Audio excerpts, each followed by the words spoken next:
Au nom du Père et du Fils et du Saint-Esprit, ainsi soit-il. J'ai entendu assez récemment, ça m'a donné l'idée de revenir un petit peu sur ce sujet, peut-être pour préciser certains points avec nos amis sédévacantistes. Nous ne sommes pas musulmans, nous ne coupons pas la tête, hein, ne frappons pas au cou, on ne combat pas jusqu'à la mort. Hein, non, simplement on essaye d'éclairer, ça fait partie du dialogue un petit peu. Hein. Pour ceux qui sont loin, il y a moyen de parler maintenant, d'avoir des outils de communication qui permettent de parler loin, et comme ça ils deviennent plus proches. Donc c'est le sens de la parole, c'est le sens de l'échange, c'est le sens du dialogue qu'on peut voir, c'est-à-dire de rappeler certaines vérités. Donc Monsieur Abosi, pour revenir à ces sujets-là, parce que ça c'est souvent une question de sa part de maintenir hors de l'Église par certains arguments, dont un par exemple va être que nécessairement, c'est ce qu'il a souligné dans cette vidéo, une seule hérésie fait chuter de la foi et fait qu'on n'est plus catholique. On perd totalement la foi en chutant sur un point de la foi. C'est un fait. Il a cité comme cela, il me semble, il devait y avoir Benoît, je ne sais plus si c'est 14 ou 15, et puis Léon XIII dans Satis Cognitum. Alors il a cité le texte exactement. Moi je n'ai pas retrouvé son livre, que j'ai. Je l'ai sur son livre. J'ai le même livre qu'il a utilisé pour faire cette citation. Je ne vais pas rester une heure parce que pas beaucoup de place sur ces petites tablettes là.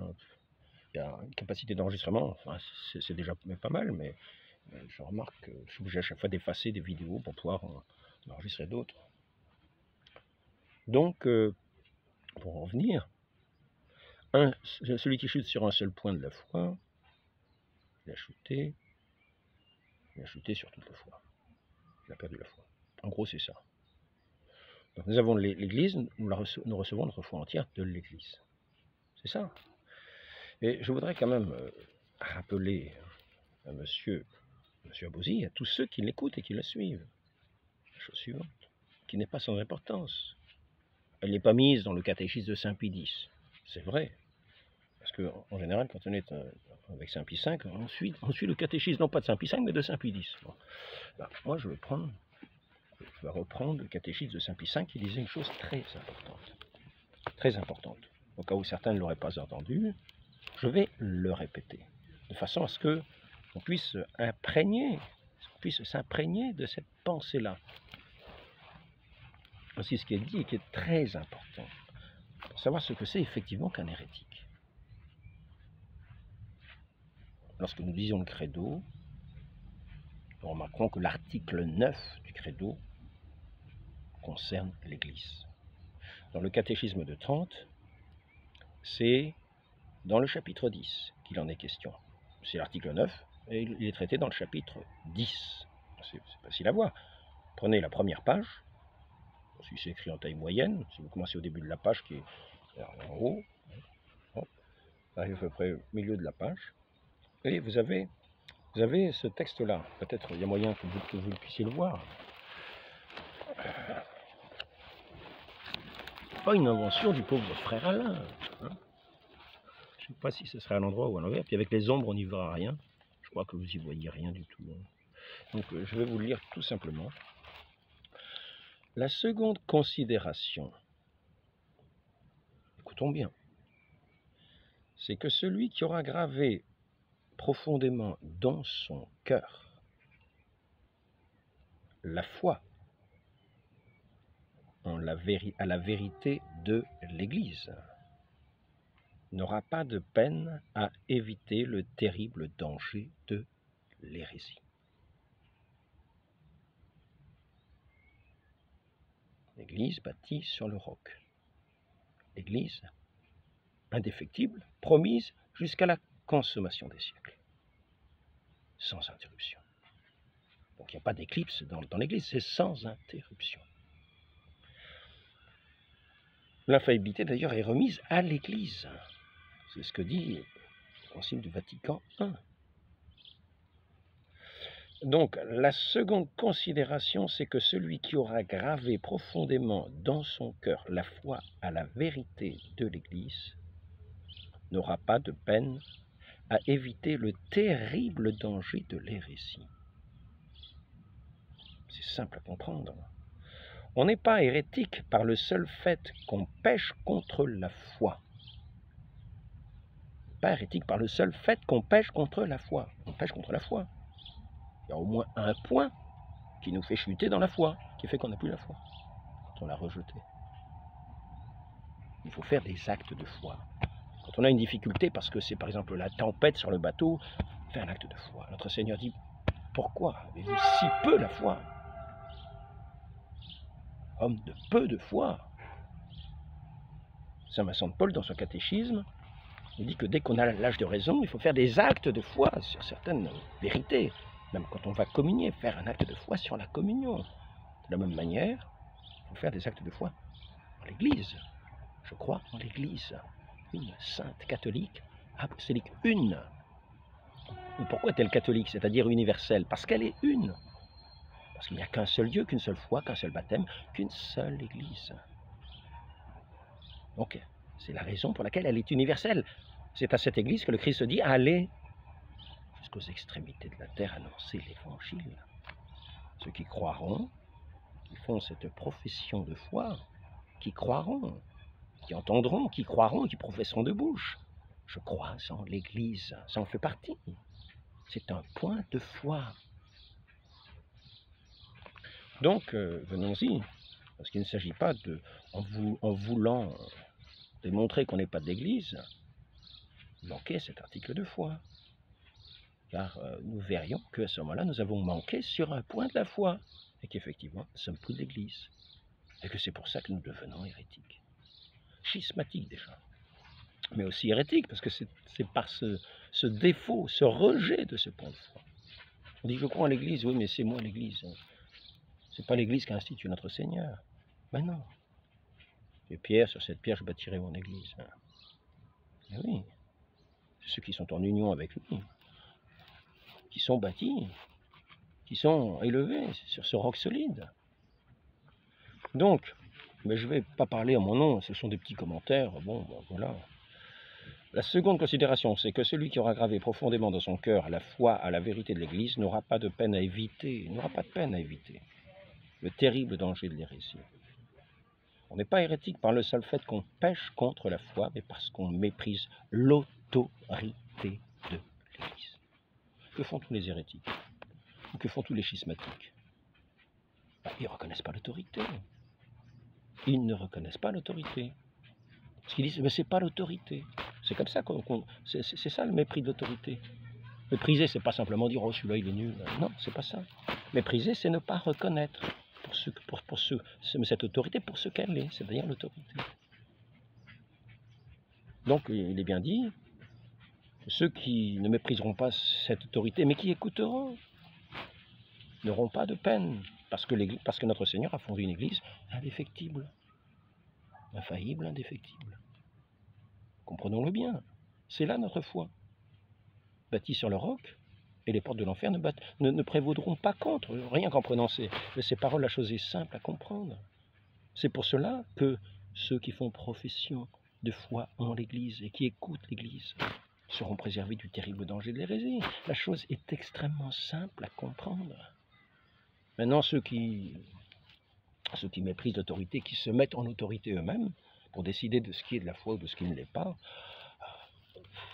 commencent déjà par mépriser cette autorité, à dire non, moi, hein, non, ça c'est pas vraiment d'autorité, ça. Non, ce n'est pas l'autorité. Ça, ce sont des hérétiques, ce sont des schismatiques, c'est tout ce qu'on veut. Non, c'est moi. Je ne suis pas avec Saint-Pierre, je ne suis pas attaché à un roc, non, je ne suis pas attaché à un roc, c'est bizarre d'ailleurs.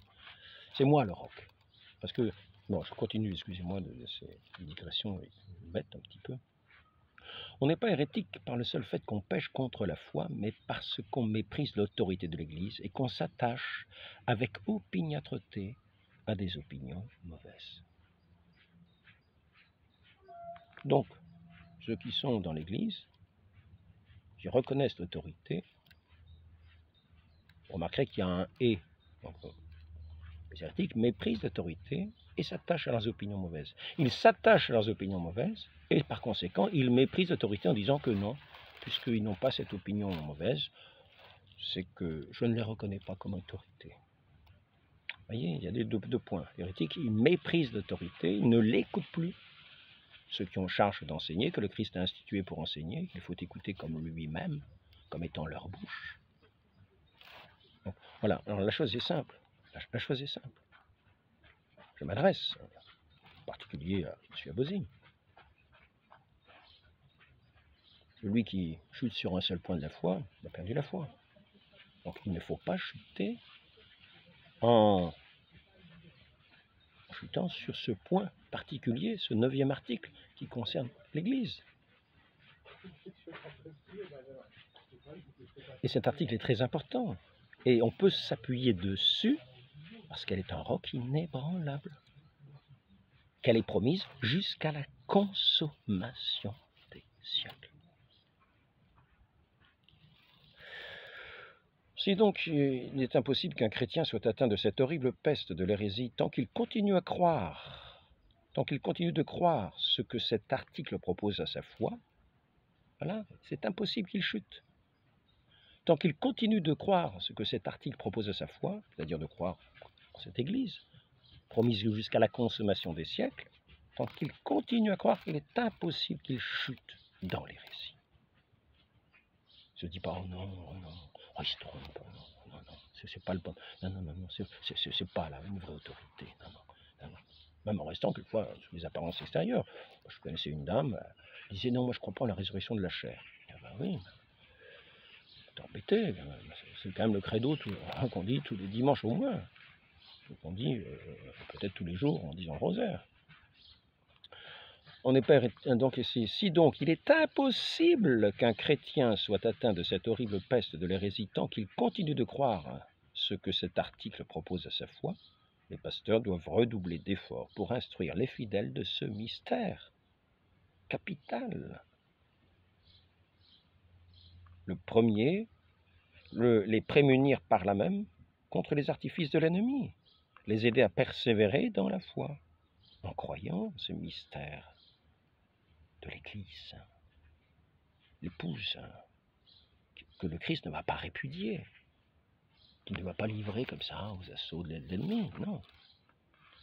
Donc, en fait, cette Église, nous la croyons telle parce que c'est le Christ qui l'a promise, c'est telle, c'est une promesse du Christ. Donc, ne pas croire en l'Église, c'est rejeter notre foi au Christ. C'est rejeter l'autorité du Christ lui-même, l'enseignement du Christ lui-même. C'est ne plus y croire. Donc, nous pouvons très bien dire, je n'ai pas la foi. Voilà. Non.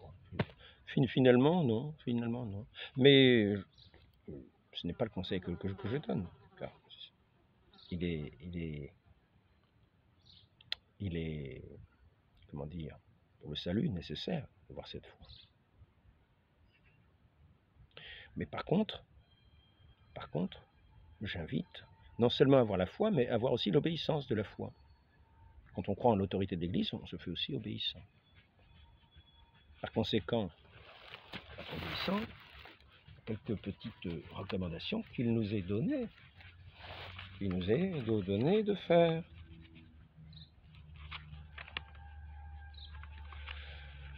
Alors, est-ce que c'est cette page-là? Humani Generis, Pie XII, 1950. Dieu a donné à son Église un magistère vivant. C'est le bon Dieu qui a donné à son Église un magistère vivant.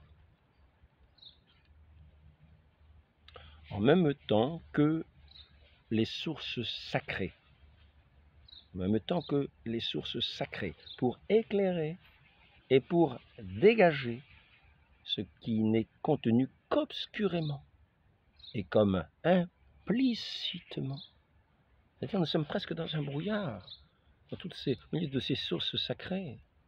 Et pas à chacun, je laisse le texte,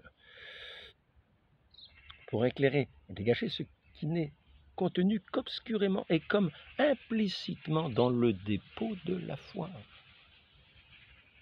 Et ce dépôt, ce n'est ni à chaque fidèle. Donc c'est prudence, prudence. Ne nous attachons pas à notre opinion, alors que nous n'avons pas. Vous voyez, ce n'est pas à chaque fidèle, et même, ni même à chaque théologien, ni même aux théologiens, que le Christ a confié ce dépôt pour en assurer l'interprétation. Alors, nous ne nous attachons pas à notre interprétation, à notre opinion propre. Si nous avons foi en cette Église et que nous avons ensuite l'obéissance de la foi, dans le respect de l'autorité de l'Église. Donc ceux qui disent « c'est moi », que dit notre Seigneur, ne les écoutez pas, c'est moi. Il viendra beaucoup de faux prophètes en dehors de l'Église qui diront « c'est moi ». Mais ce n'est pas notre Seigneur qui les a institués. Ils ne sont pas entrés par la porte, ils ne sont pas du bercail, ils sont peut-être entrés par la fenêtre. Mais ils n'ont pas été institués pour dire « c'est moi ». Non, celui qui est institué, c'est le roc. Le roc, on peut avoir du mal à le reconnaître, à le discerner, parce que justement, ce dépôt de la foi, il faut pouvoir éclairer et pour dégager ce qui n'est contenu qu'obscurément, comme implicitement dans le dépôt de la foi. Ce dépôt, ce n'est ni à chaque fidèle, ni même aux théologiens que le Christ l'a confié pour en assurer l'interprétation authentique, mais au seul magistère. Donc, qui se fait le juge de l'Église, qui se permet d'être le dépositaire de la foi ainsi, alors que ce dépôt ne lui est pas confié pour en faire l'interprétation. Et dire c'est moi. Oui. Donc, revenons à cet article de foi sur l'Église.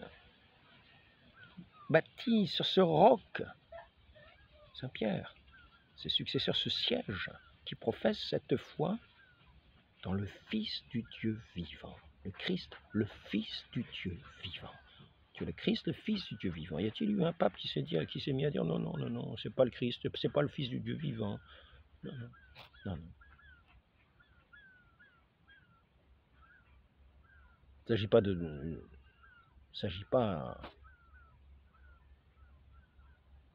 pas de se dire il y a juste un point qui est à retenir, etc. Non. C'est le dépôt de la foi. Le dépôt de la foi. Nous avons la foi en recevant ce que l'Église nous enseigne, ce que le magistère vivant nous enseigne de ce dépôt de la foi.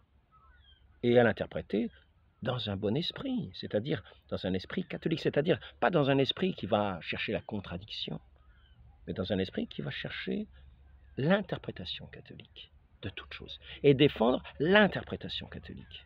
On défend toujours l'interprétation catholique, parce que nous avons foi en l'Église. Nous savons qu'elle n'a pas chuté, qu'elle ne chutera jamais. Sinon, ce serait le Christ qui chuterait. Donc, ce n'est ni à chaque fidèle, ni même aux théologiens que le Christ a confié pour en assurer l'interprétation authentique, mais au seul magistère. Il serait impossible de dire cela si le magistère pouvait chuter. Comprenons-le bien. Mais au seul magistère de l'Église, par la voie ordinaire ou par la voie extraordinaire.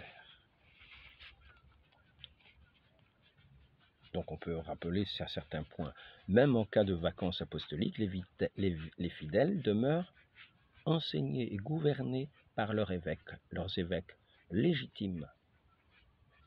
Le magistère vivant, perpétuel, comme le dit Léon XIII, je crois que c'est dans Satis Cognitum, perpétuel.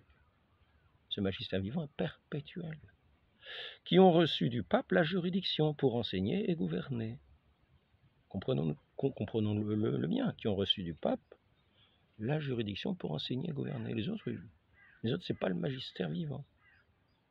Notre Seigneur préserve son Église, il donne son esprit à son Église pour qu'elle demeure jusqu'à la fin du temps, jusqu'à la fin des temps, jusqu'à la consommation des siècles. Sans interruption, sans éclipse. Il n'y a pas d'éclipse. L'éclipse, c'est nous qui méprisons l'Église. L'éclipse, c'est par exemple peut y avoir un astre qui nous séduit, comme par exemple le serpent a éclipsé la parole de notre Dieu, le commandement de notre Dieu au pied de l'arbre. Et la parole de Dieu était là. Le serpent l'a voulu l'éclipser, comme par exemple l'islam veut éclipser le Christ, hein, se mettant des voiles qui donnent une apparence de piété, qui font se dire « Ah tiens, bah, c'est bien ça ». Et là nous avons pour le coup une négation du Fils de Dieu, le Christ, le Fils du Dieu vivant. Là pour le coup c'est l'antéchrist. Donc ça c'est ad apostolorum principis, hein, mais ce n'est pas que ça, c'est aussi d'autres documents importants, même en cas de vacances apostoliques. Ici, nous avons aussi Jésus-Christ a institué dans l'Église un magistère vivant authentique, de plus perpétuel. Perpétuel. Il n'y a pas d'éclipse. Un magistère vivant perpétuel. On sait où le trouver, on sait où il est. Il est à Rome. On sait où il est. Ah oui. Il n'y a pas une supercherie. Il n'y a pas une supercherie. Les chrétiens ne sont pas trop trompés. Non, non. On sait où il est. Eux, ils croient en l'Église, ils respectent l'autorité, parce qu'ils ont foi en l'Église, ils respectent l'autorité, ils l'écoutent. Et ils interprètent dans un bon sens, dans un sens catholique. Ils savent bien que le péché est interdit. Les 10 commandements sont clairs à ce sujet, donc on sait bien que le péché est interdit. Donc on sait bien qu'on interprète toutes les choses dans un sens catholique. Et que, par exemple pour le mariage, les relations entre les époux ne sont permises que dans le mariage. Ce qui n'est pas de mariage, il n'y a pas de... Même les fiançailles, il n'y a pas de relation... comment dire, la consommation du mariage ne se fait pas dans les fiançailles, non, ça ne se fait que dans le mariage, ce qui s'appelle le mariage. Et l'Église sait bien ce que c'est que le mariage. C'est entre un homme et une femme. D'ailleurs, Léon XIV l'a rappelé tout récemment. Donc ici, Jésus-Christ a institué dans l'Église un magistère vivant, authentique et de plus perpétuel qu'il a investi de sa propre autorité, revêtu de l'esprit de vérité, et que les enseignements, il a ordonné sévèrement ordonné que ces enseignements doctrinaux de ce magistère fussent reçus comme les siens propres. Nous devons avoir foi en l'Église et respecter l'autorité pour les recevoir comme les enseignements propres. Donc il y en a qui vont dire « Ah oui, d'accord, vous avez vu Pape François, qu'est-ce qu'il pourra croire que c'est l'Église encore ?» C'est la foi qui nous dit que l'Église ne chute pas, est indéfectible, que le magistère ne chute pas. Ce magistère vivant, c'est lui qui est là pour éclairer les choses qui tiennent du dépôt de la foi, à en donner l'interprétation authentique. Mais pas à chaque fidèle, donc soyons des fils obéissants de l'Église. Ayons foi en l'Église et soyons aussi obéissants. Si nous n'avons pas foi en l'Église, nous ne serons pas obéissants. Mais nous montrons par là que nous ne sommes pas de l'Église. Et que si nous ne sommes pas obéissants, d'ailleurs, nous sommes aussi, d'une certaine manière, nous rejetons l'autorité, nous sommes schismatiques.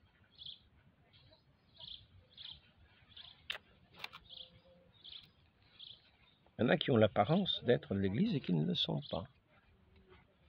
Donc, mais ici, nous savons que ce magistère vivant n'est pas une apparence.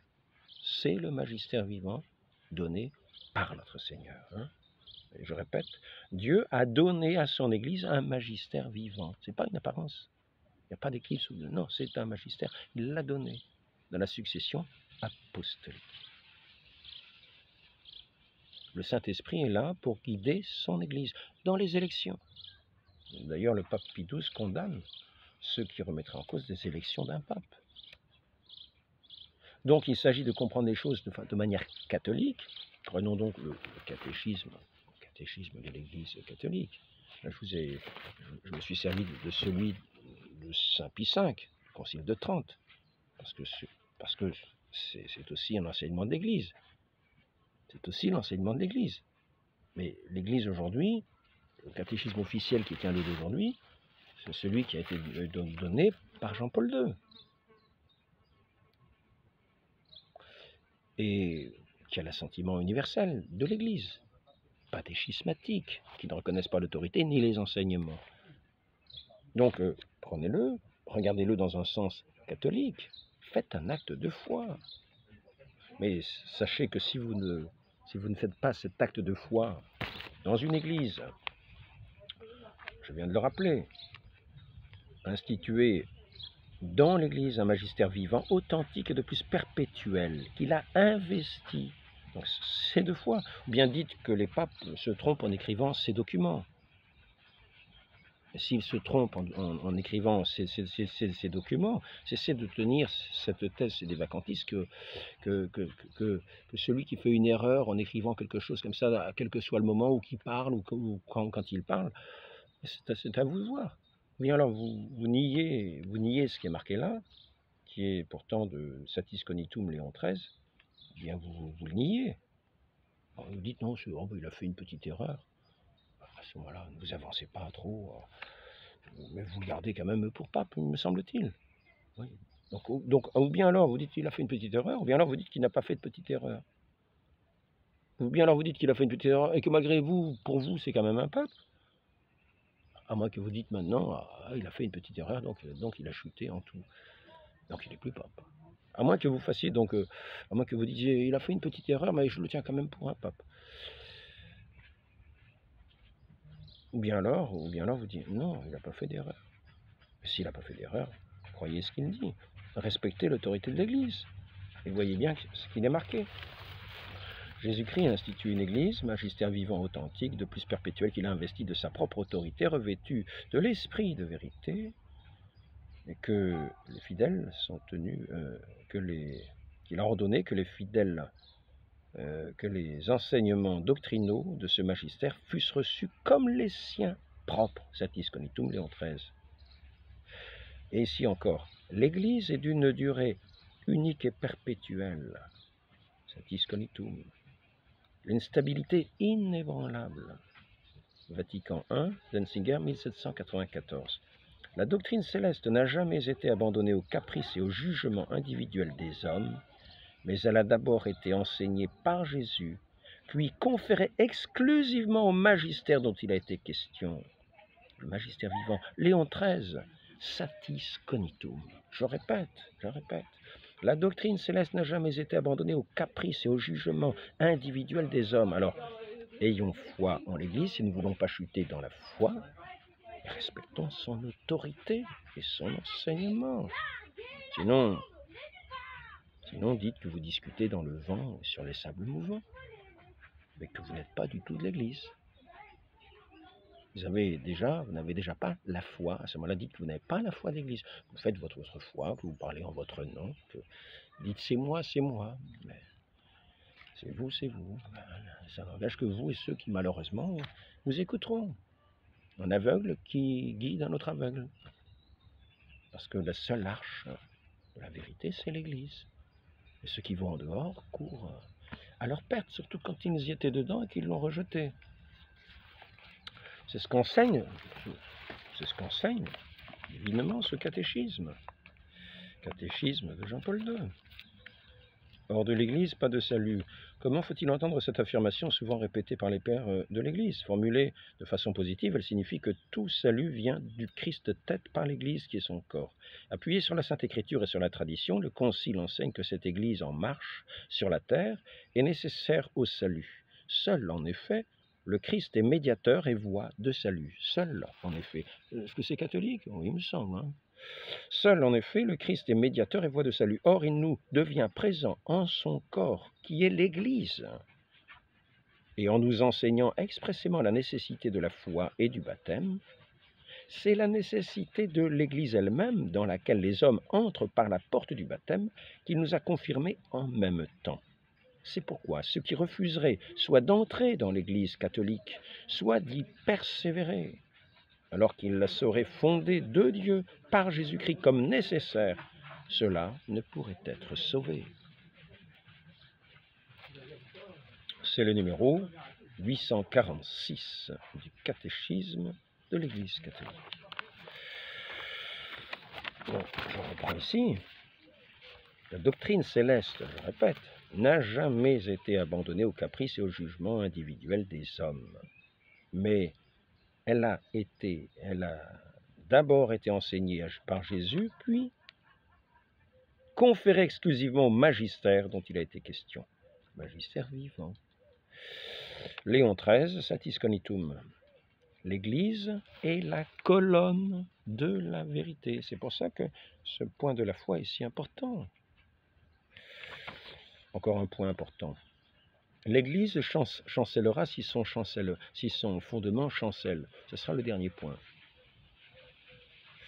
Mais comment pourrait-elle chanceler? Et comment pourrait chanceler le Christ? L'Église chancellera si son fondement chancelle. Mais comment pourrait chanceler le Christ?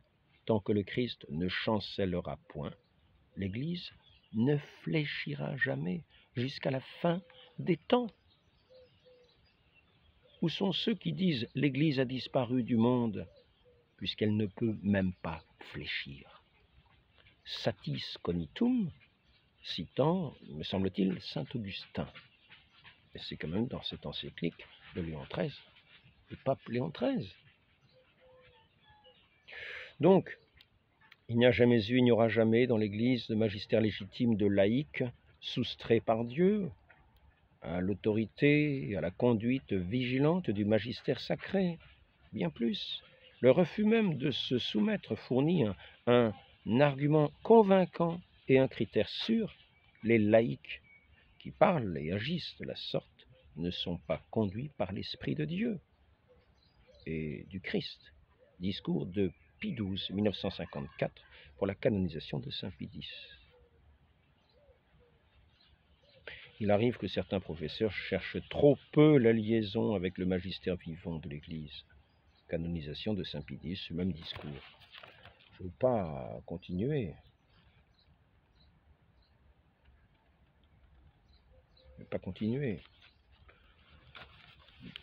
Ces textes cités sont suffisants. L'Église pourra-t-elle manquer de force et d'efficacité quand le Christ lui-même lui prête une assistance continuelle? Voici que je suis avec vous tous les jours jusqu'à la consommation des siècles. Il est par conséquent impossible que l'Église ne subsiste aujourd'hui et toujours, et même toujours, mais même aussi qu'elle ne subsiste pas absolument la même qu'aux temps apostoliques, à moins de dire que le Christ, à Dieu ne plaise, notre Seigneur, a failli à son dessein, ou bien qu'il s'est trompé quand il affirma que les portes de l'enfer ne prévaudraient jamais contre elle. Pie XI, Mortalium Animus, 1926. Le magistère ecclésiastique est infaillible dans l'annonce de la vérité divine. Bartmann, 1, 141. Volume 1, paragraphe 141. Ici, assistance négative, l'infaillibilité de l'Église fut affirmée dès le début dans l'Église comme une vérité de foi. Ainsi, le Concile du Vatican la suppose dans sa définition de l'infaillibilité particulière du pape. Il compare celle du pape à celle de l'Église et s'identifie avec elle. Pontife romain jouit de cette infaillibilité dont le divin Rédempteur a voulu que soit dotée son Église dans la décision des doctrines de foi et de mœurs. S4, C4 d'Enzinger, 1839. Donc l'élection du pape aussi, l'élection du pape, pour ceux qui veulent remettre des élections du pape en cause, là c'est Pie XII, C10, Vacantis Apostolis, C10.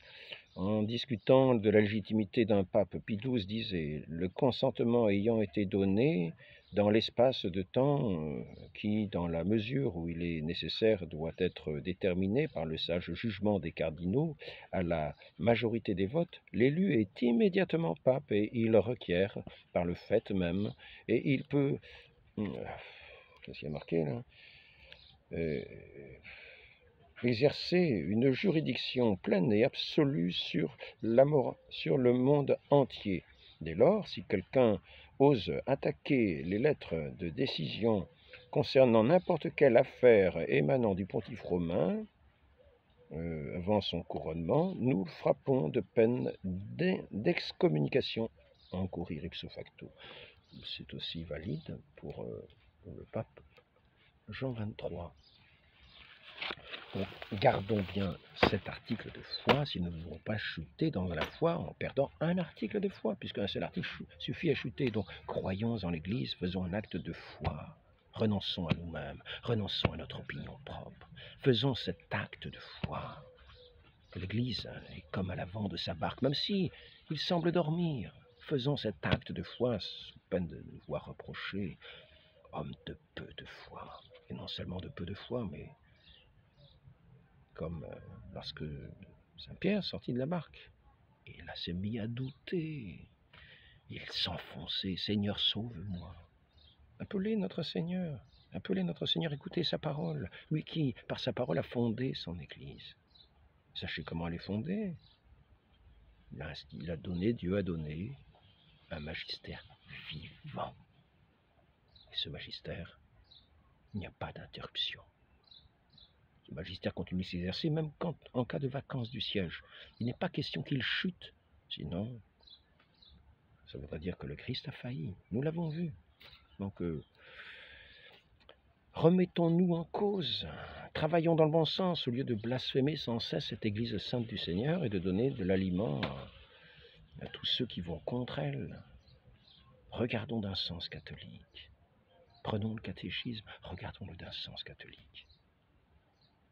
Sinon, vous serez hors de l'Église, pour l'avoir rejeté, pour avoir méprisé son autorité, qui est l'autorité du Christ même, qui vous rejette, me rejette. Ô très sainte Mère de Dieu, notre Mère et Mère de l'Église, donnez-nous de faire ces actes de foi qui nous sont nécessaires dans la vie de chaque jour, dans des situations particulières et difficiles où notre opinion nous propose tant d'obstacles pour nous barrer la route de la vie éternelle, afin que cette porte de cette arche sainte de l'Église ne soit pas fermée de notre faute.